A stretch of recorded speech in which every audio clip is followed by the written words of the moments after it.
Është e pabesueshme ajo që po ndodh me drejtësinë. Para disa ditësh prokuroria ka shkuar në vilën e Ergyes Agasit dhe në kantinë ka gjetur një koleksion verash prej të paktën 3 milion euro, me një vlerë prej të paktën 3 milion euro. Ka komunikuar me doganat dhe ka kërkuar doganave që të shkojnë ta sekuestrojnë mallin, por doganat çfarë bëjnë? I kthejnë përgjigje prokurorisë dhe i thonë sot është shumë vonë, tani është shumë vonë, është natë, do shkojmë nesër mëngjes.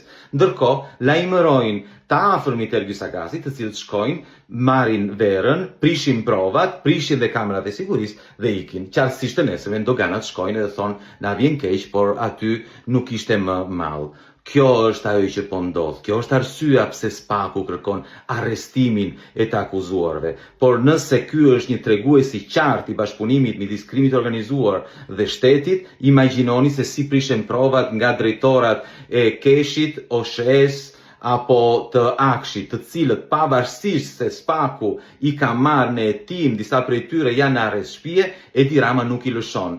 Imagjinoni se si i prish provat Belinda Balluku, për të cilën po ashtu SPAK-u ka kërkuar arrestin e saj, por Edi Rama e ka marrë në mbrojtje. Kjo po ndodh në Shqipëri. I gjithë shteti është vendosur në mbrojtje të korruptuarve dhe të kriminalëve dhe kundër SPAK-ut. Rama vazhdon duke i sulmuar, sot ka dalë dhe ka thënë prokurorët dhe gjykatësit janë vërsulur arkës së shtetit. Imagjinoni, kjo është çmenduri. Edi Rama duhet të japi dorëheqjen. Duhet të kemi zgjedhje të parakohshme sa më shpejt. Nuk mund të vazhdohet më në këtë mënyrë. Tani e kanë nxjerr kokën. Edi Rama është i korruptuar me të korruptuarit. Jam shumë kurioz pse prokurorët që u ngutën me një vrap mbreslënës të drejtohen kuvendit për masa ekstreme në ditët e fundit, nuk e mbajtën parasysh që si fillim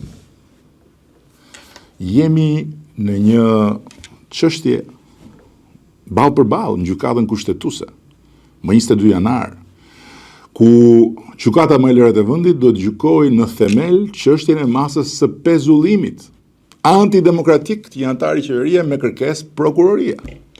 Dhe ngre këtë pyetje sepse në çdo vend ku drejtësia nuk vrapon po gjykon, ajo do priste fundin e gjykimit për një masë para se të kërkonte një masë tjetër. Sepse shteti i drejtës nuk është shesh as për kashillëk mes pushtetet të pavarura, as për përsheshin e një pushteti në territorin kushtetues të një pushteti tjetër. Sot nuk e kam përgjigjen, por do vazhdoj të lexoj, do vazhdoj të mësoj dhe do vazhdoj të bëj të gjitha përpjekjet e mia që të kuptoj sa më mirë nga analiza e thelluar e simptomave të brutalitetit në ushtrimin e pushtetit gjyqësor. Dhe me siguri do ta kem në kohën e duhur edhe përgjigjen time për sa më lart.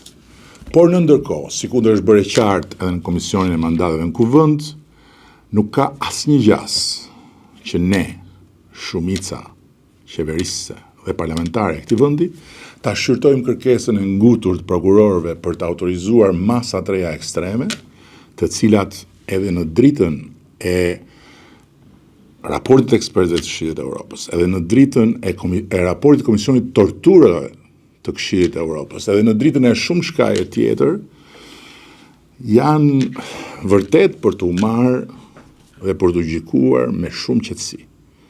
Por jo pa mbaruar një herë me themel procesi që kemi hapur në gjykatën kushtetuese.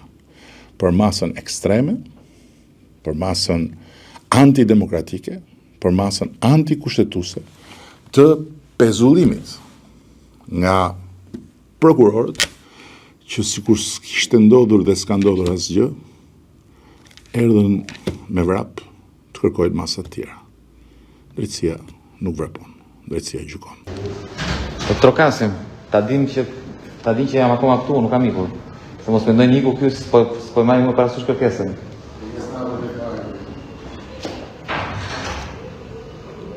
Mirë, se do vi dita.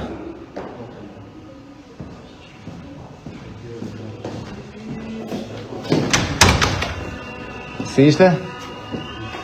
Si ishte, the? Ju mendoni të zotërin këtu, ju mendoni se do vazhdojnë ta? Është dhoma sigurisë këtu.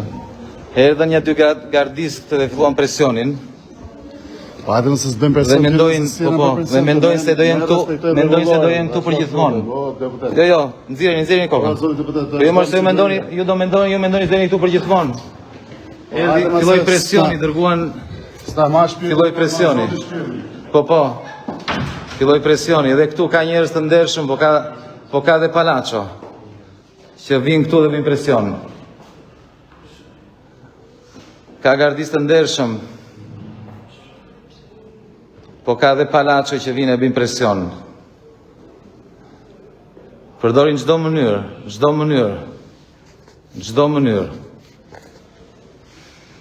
Mendojnë se do jenë pushtet për gjithmonë. Kështu kanë menduar të gjithë autokratët e korruptuar, se do ishim për gjithmonë. Po do ju vi dita, dhe po ju vjen shumë shpejt në fakt. Po ju vjen shumë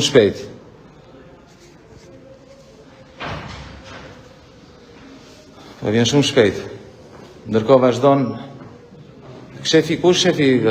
Është shefi juaj to? Është shefi juaj, mund të flasë me shefin? Nuk është to, mund të atërisni? Jeni të gardës dhe ju? Mund të atërisni shefin, lutem? Okej, faleminderit. Pyesim shefin. Nëse është normale që gardisët kalojnë këtu dhe bëjnë presion. Dhe ka dhe kamera këtu. Shikojmë pak. Gangsterët që bredhin këtu në për parlament.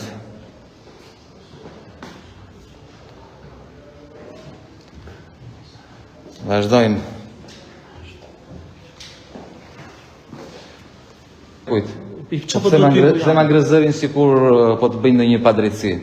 Që e ngrëzërin? Qa ke që ngrëzërin? Politikë i grupit PD-s. Jemi PD-n? Dakor, tra, po pëse nuk e nevojt rakosh në të mënyrë se që edhe i PD-s të jesh prapë. Unë t'jesh një pyetje po të bëj. Unë një pyetje po të bëj. Po dakor, po Toni nuk e nevojt ta përdosh atë tonë ashtu, si kur trash qafë. Se në fundis do t'ishe ti aty, po do t'isha unë. Është këshilltari dhe s'është deputeti. Ti e votuar gjë?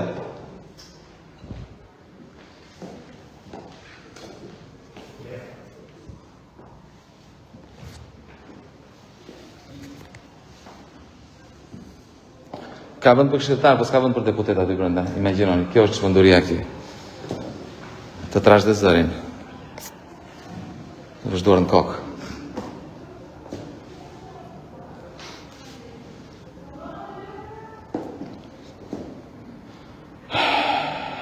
Futi protestuesit brenda, thot Ikli.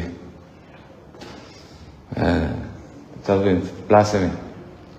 Se ata nuk dalin vetë të përplasen, deri në gardën.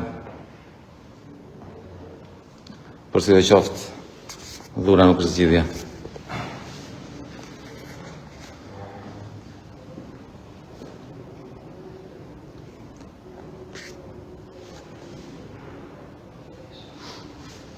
Kërkesa nuk është votuar akoma.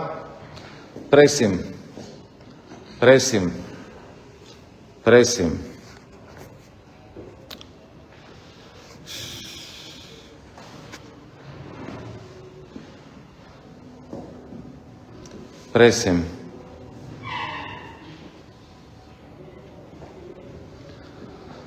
Nuk iki dot nga këtu, nuk I bashkojmë dot protestës jashtë, sepse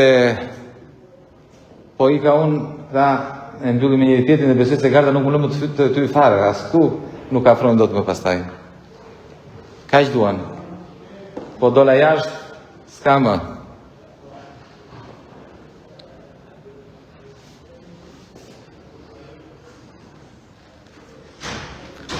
Presim, ndërkohë vazhdon protesta përballë kryesisë së kuvendit, protesta e Partisë Mundësia. Juftojmë të na bashkoheni.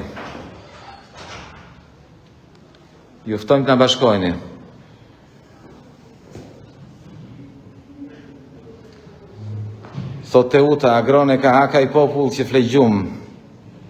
Jo Teuta, jo nuk jam fare dakord me këtë që po thua, ke të drejta thuash, po nuk jam dakord. Unë mendoj që populli nuk ka, populli duhet të ketë një alternativë. Para se t'i kërkojmë llogari popullit, duhet të ndërtojmë një alternativë të besueshme. Nuk mund të presim Nuk mund të bëjmë përgjegjës popullin, të bëjmë moralin popullit, populli. Se cili është në të drejtën e vetë. Kush e ka për zëmër të ardhmen e Shqipërisë, kush mendon se duhet të reagojmë, të dali, mos të presi nga të tjerët. Se cili të dali, si pas dëshirës, si pas mundësive. Kjo është ajo që po bëjmë. Ndërkohë, nuk dim se çfarë po ndodh brenda. Vazhdojnë ata brenda në jashtë, çfarë do bëjmë?